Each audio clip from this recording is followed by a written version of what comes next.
Javier Marrodán, muy buenas noches. Buenas noches. Gracias por acompañarnos. Bueno, gracias a vosotros. Gracias por ese trabajo llamado Relatos de Plomo, donde se recoge la historia de la banda terrorista ETA en nuestra comunidad. Para empezar, Javier, te voy a preguntar si la sociedad en la que vivimos hoy ha sabido realmente entender y acompañar a las víctimas de ETA en la comunidad. Pues hombre, es difícil hacer un juicio global. Yo creo que no. Mi impresión es que no hemos estado a la altura, y hablo en primera persona, porque el propio libro nos ha servido en ese sentido de termómetro y ha habido muchas personas que cuando han visto reconstruidos con cierto detalle algunos de estos atentados, pues la pregunta que se hacen es, bueno, ¿y dónde estaba yo cuando ocurría esto a 100 metros de mi casa, ¿no? o a 500? ¿no? Y quizá, y yo pues ya también con cierta edad, uno repasa cronológicamente, ¿no?, los acontecimientos que han ocurrido en su entorno, ¿no?, mientras pues iba al instituto, a la universidad, empezaba a trabajar, y yo creo que sí, o sea, que efectivamente ha habido ahí una carencia, o sea, que la sociedad quizá no ha estado a la altura de lo que ocurría, ¿no? También esto tiene una manifestación concreta con las víctimas, con quienes han padecido todo esto de manera más directa, y es que igual no les hemos arropado lo suficiente, ¿no?, especialmente durante los años 70, 80, y también lo hemos comprobado haciendo las entrevistas que ha habido personas que se han sentido solas. Esa percepción suya es indudable y creo que está muy bien fundada, ¿no? Entonces, en ese sentido, me parece que tenemos que hacer todos un poco de autocrítica, ¿no? Han pasado solo 4 años desde que ETA anunciara el cese de su actividad y parece que hace siglos. ¿Cómo ha sido esa evolución después de haber entrevistado a todas las personas que aparecen en los 3 tomos de Relatos de Plomo? ¿Cómo ha sido esa evolución en la forma no solamente de contar, porque ahora hablaremos también de los fondos documentales, de los medios de comunicación de los que os habéis nutrido para aportar más información a esas entrevistas? ¿Cómo ha sido esa evolución? ¿Ha ido a más o ha ido a menos? Hombre, ha ido a mejor. Yo creo que esto es indudable, ¿no? O sea, no, pues, hablar con alguien cuyo marido fue asesinado en el año 79 o 80, la situación que te describe es muy distinta de la que cuentan pues una viuda o los hijos de una persona asesinada en el año pues 98 o 2002, que son casos, años en los que ha habido crímenes mortales en Navarra, ¿no? También a nosotros mismos como autores nos ha supuesto un cierto viaje en el tiempo hacer esas entrevistas pues, a viudas del año 79, 80, que no es que se fueran de Navarra, es que quizá ni en algún caso ni siquiera habían llegado a estar aquí, ¿no? Pues su marido, guardia civil o policía, había venido destinado para unos meses con idea de volverse luego a su pueblo de Málaga o de donde fuera. Y, bueno, Málaga es un caso concreto. Y claro, son historias, nosotros conocemos la superficie, es la parte del iceberg que asoma por encima, ¿no? Y supimos o sabemos que hubo un atentado, que se produjo de esta manera, pero claro, la historia de esa persona a partir del año 79, ¿no?, con sus 3 hijos pequeños, pues eso es digamos, una de las aportaciones del libro, ¿no? El atentado es como el escaparate de la actualidad, pero claro, luego hay toda una trastienda enorme donde confluyen un montón de historias y de circunstancias muy duras, que es lo que hemos pretendido reconstruir, ¿no? Ahora vamos a entrar al detalle de todas esas historias, a ver, pero ¿por qué poner en marcha un proyecto como este, el proyecto Relatos de Plomo? Pues hombre, la idea original parte del Gobierno de Navarra, que es quien nos hace el encargo, la propuesta, y lo resumieron. Yo recuerdo una primera conversación que tuve con el consejero de Cultura en abril de 2012, y lo que me transmitió es: nos gustaría que dentro de 40, de 50, de 100 años, alguien que quiera saber qué es lo que ocurrió en Navarra se pueda asomar a un lugar físico, un libro, donde conste de manera detallada y exhaustiva, en la medida de lo posible, qué es lo que ha ocurrido aquí. Y básicamente el propósito ha sido ese, ¿no? Tiene algo periodísticamente, usaba antes la expresión de hacer justicia a lo que ha ocurrido. Pues bueno, periodísticamente ese ha sido el empeño, ¿no? Vamos a hacer justicia a los acontecimientos que hemos sufrido o padecido, ¿no? Hasta ahora un proyecto convertido en 3 libros, creo que el tercero va a ver la luz dentro de muy poco, y además un documental. ¿Qué es lo que puede aportar el documental? Hombre, tiene la viveza de ver esas entrevistas, de escucharlas oralmente, de ver a las personas entrevistadas, que yo creo que añade, lógicamente informativamente va a ser mucho más rico en ese aspecto, ¿no? En el documental no van a aparecer todas las entrevistas, entre los 3 tomos creo que son 60, claro, por razones también prácticas y de capacidad en el documental, el número se ha reducido, ¿no? Pero no es lo mismo leer la transcripción de una conversación, hay conversaciones muy impresionantes, muy conmovedoras, que escuchar directamente a esa persona, ¿no? Eso ya sería, creo que, una gran aportación respecto a los libros, ¿no? Y algo parecido ocurre también con las imágenes de los atentados, que no van a ser fotos, sino cuando se pueda, imágenes que se grabaron en su día, ¿no? Entonces, bueno, aunque será un resumen, lógicamente por la duración, pero creo que va a tener eso, la viveza o la inmediatez que dan las imágenes. Vamos a profundizar en 3 de esas historias, con material precisamente de vídeo para ese documental, y los voy a introducir leyendo los textos que aparecen en el libro. Al artificiero Francisco Berlanga no le faltó trabajo en el grupo de desactivación de explosivos de Pamplona. La primera vez que su esposa, Lina, viajó a la capital navarra fue para recoger su cadáver. Vamos a escuchar. Llegamos a Pamplona y efectivamente pues estaba muerto, ya estaba el cuerpo presente. Nos llegamos allí, lo primero que nos dijeron es que no habláramos, que no insultáramos a nadie, que no dijéramos nada y que no habláramos. Es que no querían ni que lloráramos. Todo en silencio. A mí nunca me llamaron ni me preguntaron que qué tal estaba. Nunca. Nunca me preguntaron que si me hacía falta algo, ni en ningún sentido, vamos, de ningún tipo.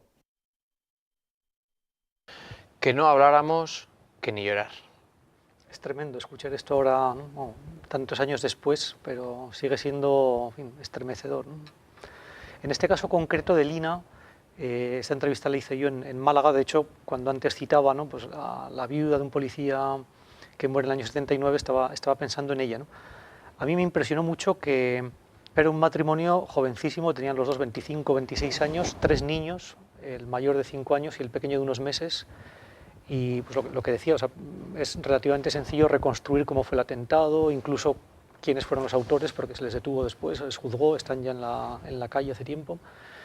Pero la historia tremenda es la de Lina y sus 3 hijos. Ella vino aquí, se llevó el ataúd de su marido en un avión militar y se encontró con 3 niños pequeños a los que tenía que sacar adelante sin ninguna de las ayudas que posteriormente se han ido habilitando para las víctimas, ni indemnización, y ella se fue a Madrid, los metió internos a un colegio, estuvo trabajando, se mató a trabajar para que sus hijos pudieran estudiar dignamente.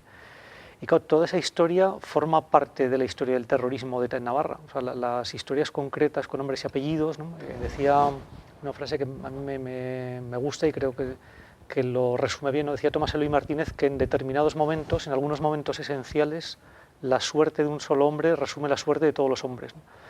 Con estos casos, esta sola persona, Lina, en su historia todos estamos un poco representados, ¿no?, por acción y seguramente por omisión. Mayo de 1982. Utilizó su carpeta del colegio como escudo para proteger a su padre de la ráfaga de disparos. «Basta ya», le gritó al terrorista, aunque este no dejó de apretar el gatillo. Una de las balas le alcanzó también a él en la mano. Vamos a escucharlo.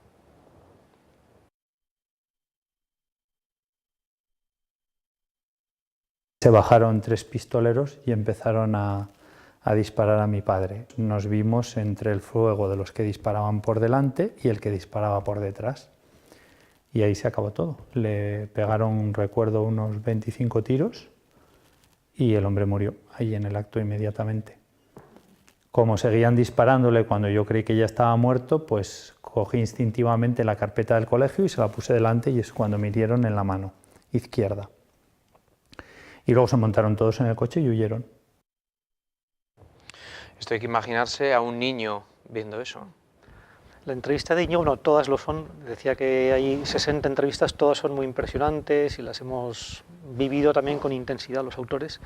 La de Íñigo, cuando le llamamos para explicarle el proyecto que estaba en marcha y para proponerle esa conversación, a él le pareció bien y al final de esa charla telefónica le dije, bueno, en resumen, o sea, lo que nos gustaría es que nos contases cómo mataron a tu padre. Su padre era el ingeniero jefe de la central nuclear de Lemóniz, del proyecto nuclear de Lemóniz, y cómo has vivido tú desde entonces pues la ausencia de tu padre, ¿no?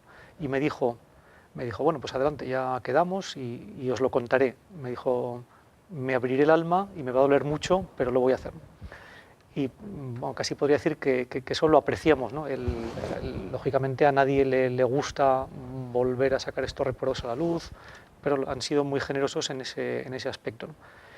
Y luego en el caso de Íñigo y en muchos otros, una cosa que a mí me llamó la atención, estuvimos con él en Sartaguda, en su casa, pues toda una tarde, y al final acabamos hablando, él tiene 2 hijos adolescentes, de cómo les había explicado a sus hijos qué ocurrió con su abuelo. Un chaval pues, a una determinada edad empieza a hacer preguntas. Y en esto hay un común denominador, él nos dijo, pues les he contado vamos, lo que pasó con rigor, o sea, no les he ocultado lo sucedido, pero de manera que no haya en ellos o no quede en ellos ningún rencor, ningún resentimiento. Yo creo que ahí, no sé si de manera consciente o inconsciente, pero todos han asumido, han ejercido una responsabilidad, ¿no? Ellos han tenido claro que esa posible espiral no ya de odio, sino de resentimiento, de rencor, había que detenerla, ¿no? Y yo creo que en parte estamos donde estamos porque ellos en ese aspecto han sido muy, muy generosos, muy ejemplares, ¿no? Os han dicho muchos que no van a abrir las puertas de casa, que no quieren abrir el pasado, que no quieren poner negro sobre blanco la historia.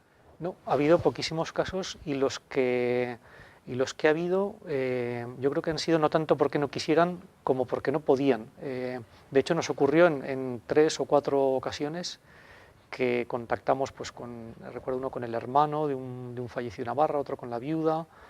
Les explicamos el proyecto, nos dijeron que muy bien, que les parecía fenomenal y que contásemos con ellos.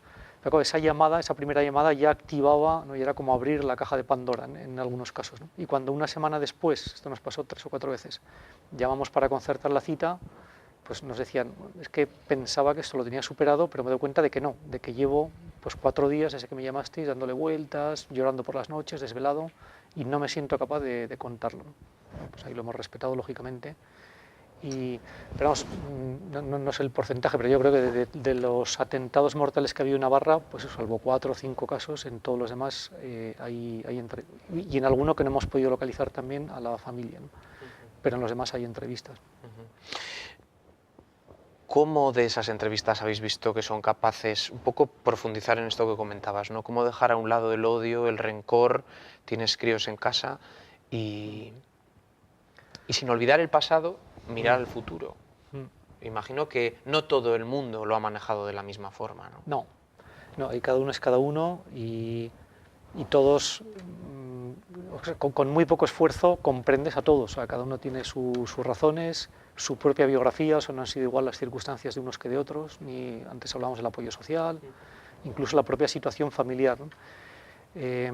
Hay un caso que a mí me resultó especialmente conmovedor o ejemplar, que es el de Olvido Mañas, ¿no? Una señora cuyo hijo guardia civil muere en la Faux de Lumbier en el año 90 y tenía él creo que 34 años, José Luis Hervás, y pues localizamos a su madre en Castellón, le explicamos el proyecto, tiene ahora creo que son 78 años y le pareció bien y fuimos a hablar con ella. Entonces esta señora ya era viuda en el año 90 cuando matan a su hijo, era madre de 7 hijos y José Luis, el asesinado, es el mayor de los 7. El segundo tenía una depresión y nos contó ella, que esto lo desconocíamos por completo, que a raíz del asesinato de su hermano, pues la depresión fue a más y se ahorcó poco tiempo después. Y un tercero murió de cáncer unos años después. Que una señora te cuenta esto, una señora que es viuda, ¿no? Pues una señora muy sencilla, buenísima. Y claro, es que tú mismo te haces preguntas, ¿no? Y que son las que les hicimos a ellas, ¿no? ¿Y cómo vive usted? Y ella nos dijo, yo no me siento capaz de juzgar a nadie, ¿no? Y dice, hombre, a mi hijo lo mataron y eso está muy mal, eso es muy gordo, creo que era la frase, pero yo no soy quien para juzgar, ¿no? Ella también con un planteamiento cristiano nos decía, bueno, pues ya nos juzgará Dios a todos, ¿no?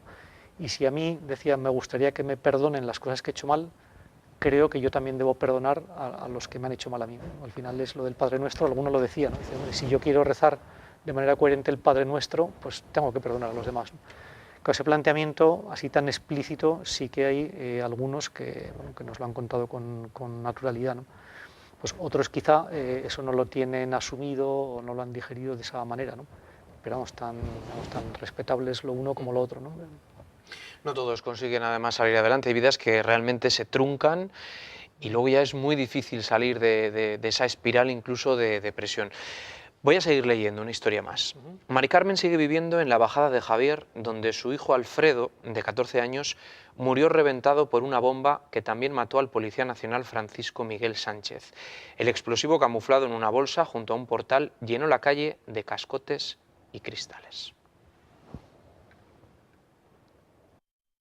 Horrible. Yo estaba aquí en el primer piso y fue un bombazo que rompieron el portal, la escalera, se cayeron cristales, espejos, se cayó todo y llegó él al tiempo de la policía. Y cuando me tocó el timbre a mí, explotó pero lo visto era con mando a distancia. Cuando salí vi que una botica de mi hijo estaba aquí y él estaba tirado aquí mismo. Y todavía movía la boca, o sea que todavía vivía. Muchas veces me vengo a sentarme en ese banco cuando hay sol e incluso me recreo en todo esto. Mari Carmen sigue viviendo ahí. Es una historia tremenda. Cualquier pamplonés o navarro veterano recordará aquel atentado, que hubo una manifestación, varias, pero una muy numerosa en la Plaza del Castillo, que hoy ya habían cruzado muchas líneas rojas los terroristas, pero ahí demostraron hasta dónde estaban dispuestos a llegar, ¿no? Ellos llaman a la policía simulando que hay una pelea, y cuando ven que el policía, ¿no? que llega al lugar de los hechos, se acerca a donde está la bomba, a la vez que él llega este chico de 14 años que se dirige a su casa, ¿no? Y no les importa, no es un obstáculo para accionar la bomba, ¿no? Claro, la historia de Mari Carmen es tremenda, ¿no? Es una mujer que muchos años después, estamos hablando de 30 años después, ¿no? Pues sigue sentándose, como cuenta en la entrevista, a recordar a su hijo, ¿no? y a pensar, que esto también nos lo han contado muchos, cómo sería la vida si él viviese, ¿no? Bueno, pues ahí claro, es difícil, no sé cómo decirlo, interferir ya en la psicología, en el modo de vivir de cada uno, ¿no? Pero bueno, también el escuchárselo nos permite hacernos cargo de cómo han sido las vidas de estas personas, ¿no? Hay testimonios durísimos. ¿Hay que dejarlos todos? Yo creo que sí. Al final, decía Muñoz Molina que hay que reconstruir lo ocurrido con nombres y apellidos, sumando todos los testimonios, todas las piezas del puzzle, ¿no? La metáfora no es suya, pero bueno, este proyecto tiene algo de levantar acta, ¿no? Decía eso, dejar para la historia con todas las referencias posibles, no solo de víctimas, sino de testigos, de gente que intervino en un sentido o en otro, lo sucedido, ¿no? Y por eso uno de nuestros criterios ha sido el de la exhaustividad, ¿no? En la medida de lo posible lo hemos contado todo, ¿no? Cada crónica tiene no solo la reconstrucción del atentado, sino pues qué pasó después con las personas que lo sufrieron, también con los autores, cuál ha sido el recorrido judicial, las condenas, las excarcelaciones. Nos parecía, en ese aspecto hemos tenido un cierto afán casi notarial, ¿no? de dejar de levantar acta pensando en la historia, ¿no? ¿Cómo habéis planteado cada una de las entrevistas? Pues las entrevistas tuvimos claro desde el principio que iban a ser una de las piezas fundamentales del libro, y ahora ya con la perspectiva del trabajo terminado creo que son la aportación más novedosa y más interesante, ¿no? El escuchar de primera mano estos relatos, de ponerles cara, ¿no? a cada una de estas historias. Para eso nos planteamos, tienen que ser entrevistas, pues lógicamente a las que les vamos a dedicar tiempo. Hemos ido a las casas de los entrevistados, nos hemos desplazado por toda España. No es lo mismo pues quedar en una cafetería o hacer unas preguntas por teléfono, por correo electrónico, que pues, ir a Málaga o a Gijón o a Cáceres o a Coria del Río, Sevilla, y sentarte con alguien sin problemas de tiempo, sin prisa, y también lógicamente pues interesados de verdad por lo que nos van a contar, ¿no? Y bueno, pues la gente, en muchos casos yo creo que incluso algunos nos lo han dicho explícitamente, han agradecido, ¿no? el poder contar todo eso, que no siempre han tenido la oportunidad de hacerlo, ¿no? Nos resultó llamativo que cuando empezamos ya a concertar esas citas, que empezamos lógicamente con los atentados más antiguos en el tiempo, no siempre el recorrido es cronológico, pero vamos, recuerdo un caso del año 78, que estuvimos buscando a los hermanos, a la familia de un guardia civil asesinado junto al Portal Nuevo, en Pamplona, subían en un Land Rover varios guardias civiles después de haber prestado servicio en la estación de Renfe, terminaba su turno y un poco antes la iglesia de San Lorenzo explotó una bomba y uno de ellos murió. Era un chico joven, soltero, y al final dimos con un hermano suyo en Cáceres, ¿no? También a veces después de gestiones casi detectivescas, pues andar ahí con páginas, con guías de teléfonos, viendo los apellidos, llamando a ver si era familiar. Y esta persona, que era una de las primeras entrevistas que hicimos, cuando le explicamos de qué se trataba y quiénes éramos, nos dijo, es que a mí en 34 años nunca me ha llamado nadie. Entonces, esto mismo también nos lo hemos encontrado en otros casos, ¿no? Ha habido muchas personas de las que han sufrido de manera más directa el terrorismo, que bueno, pues se volvieron a su lugar de origen, o incluso en Pamplona, y que nadie se ha interesado por su historia. Entonces también ahí hemos sentido, ¿no? una cierta responsabilidad periodística, ¿no? Tenemos que hacer esto bien, y que incluye lógicamente el hacer bien las entrevistas, eso, pues a domicilio, pues poniendo no solo la atención sino todo el cariño del mundo, ¿no? Y de hecho pues se ha creado una relación muy incluso entrañable en algunos casos, ¿no? Pues alguien que te confía, ¿no? Unos recuerdos tan personales y tan dolorosos, pues ya se crea ahí un vínculo también muy interesante y muy agradecido, ¿no? Es de valorar la fuerza de la palabra en el documental, en las entrevistas, pero estoy viendo una fotografía que voy a pedir que podamos ver en primer plano, que es la de Atarés, la fuerza de una foto, la fuerza de una imagen. ¿Os habéis encontrado de todo en este fondo documental? Sí, para las fotografías la fuente principalísima ha sido el archivo del Diario de Navarra, que nos abrió de manera muy generosa sus puertas, y de ahí proceden, vamos, yo diría que el 95% de las fotos que aparecen en los 3 tomos. Esta en concreto es de un fotógrafo que se llama José Luis Larrión, que él trabajaba, bueno, colaboraba en varios sitios, pero la foto se publicó en El País, bueno, luego en otros medios, y es una foto, vamos, quizás sea la mejor foto del libro, ¿no? Pues Juan Atarés es un general de la Guardia Civil que está en la reserva, sale de su casa, que es el edificio que se ve al fondo, cruza la carretera de circunvalación o Vuelta del Castillo y se dirige, iba a la comandancia a felicitar las Navidades a sus compañeros, porque esto ocurrió el 23 de diciembre del año 85. Y bueno, había caminado 60-70 metros cuando le disparan y, bueno, y cae muerto pues sobre el suelo, ¿no? Todavía lleno de hojas, la Vuelta del Castillo. Su mujer está en casa y le avisan, vamos, de inmediato, ¿no? Y sale y se encuentra el cadáver de su marido tendido en el suelo, pues ella se arrodilla, pasa un sacerdote que le impartió la absolución. Y claro, la foto recoge ese momento, ¿no? Con el cadáver, pues, de esta persona recién asesinada, un grupito de personas. Es curioso porque luego, en el caso concreto de esta foto, hemos podido ir sabiendo quién es quién en la foto. Una de las personas que está de pie es la hija de una de las hijas de Atarés, pero otra es la hija de Jesús Alcocer, que había sido asesinado unos meses antes, ¿no? Las dos familias eran amigas y María José Alcocer pues, aparece de pie detrás de la viuda de Atarés, ¿no? Y pues sí tiene hablaba Roland Barthes del punctum de una fotografía refiriéndose al aspecto estético, ¿no? Pues siempre hay como en las buenas fotografías algo, ¿no? un centro de impacto visual, algo que llama la atención. Esta foto yo diría que tiene un punctum moral, ¿no? Es imposible no hacerse una mínima reflexión al ver la escena, ¿no? Yo por eso digo que creo que es una de las mejores fotografías del libro, ¿no? Fotografías que se habrán quedado en el archivo muchísimas, ¿no? Sí, claro, ahí recopilamos muchas más fotos de las que se podían publicar por un tema de espacio, ¿no?